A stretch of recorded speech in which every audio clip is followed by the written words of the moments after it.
नागपुर शहर के तहसील थाना क्षेत्र में देह व्यापार के अड्डे पर गुने शाखा की सामाजिक सुरक्षा पथक ने बड़ी कार्रवाई की है। होटल पैराडाइज में चल रहे इस रैकेट का भंडाफोड़ करते हुए पुलिस ने एक विदेशी महिला को मुक्त कराया है, जबकि महिला आरोपी के खिलाफ पीटा एक्ट के तहत मामला दर्ज किया गया है।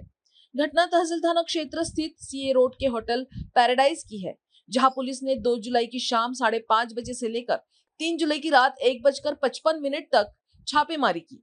पुलिस के मुताबिक होटल के चौथे माले के रूम नंबर 403 में संदिग्ध गतिविधियों की सूचना के बाद सामाजिक सुरक्षा पथक ने रेड की। इस दौरान वहां से एक विदेशी पीड़िता महिला को छुड़ाया गया। मौके से महिला आरोपी उपलवाड़ी निवासी 49 वर्षीय रश्मि आनंद खत्री को हिरासत में लेकर पूछताछ की गई।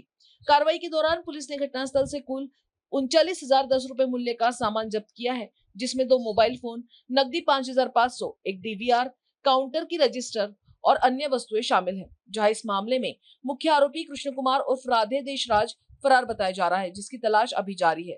वहीं पुलिस ने महिला आरोपी को नोटिस देकर रिहा किया है और विदेशी पीड़िता को मेडिकल जांच के बाद आगे की कार्रवाई के लिए संबंधित विभाग को सौंप दिया गया है और आगे की जांच फिलहाल जारी है।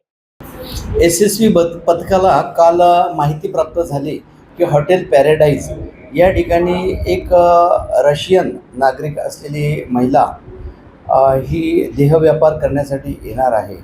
त्या अनुषंगाने आम्ही त्या ठिकाणी पंटार 2 महिला पंचासमक्ष त्या ठिकाणी पाठवला आणि खात्री केली असता त्या ठिकाणी उपलब्ध पंटारला एक रशियन महिला उझबेकिस्तान इथली महिला उपलब्ध करून देण्यात आली।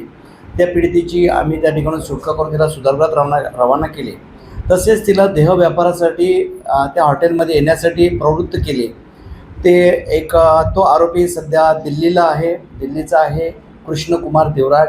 तसेच नागपूर येथील पॅराडाईज हॉटेल जे चालवण्यासाठी 7 महिन्यापूर्वी घेतलेली आहे ती महिला आरोपी, असे 2 आरोपी विरुद्ध कारवाई करण्यात आलेली आहे। आरोपी ह्या हॉटेल व्यवसायामध्येच आहे पूर्वीपासून। ती आणि तिचा पतीसुद्धा ह्या प्रकारच्या हॉटेलच्या व्यवसायामध्ये आहे आणि त्या माध्यमातून जो दिल्लीमधला आरोपी आहे त्याच्याशी त्यांचा संपर्क झालेला आहे, त्याला ते ओळखतात आणि त्याला मिळून त्यांनी या प्रकारचा देहव्यापार करण्यासाठी परकीय किंवा रशियन उझबेकिस्तान येथून येणाऱ्या महिलांना त्या ठिकाणी देहव्यापार करण्यासाठी उपलब्धता करून दिलेली आहे।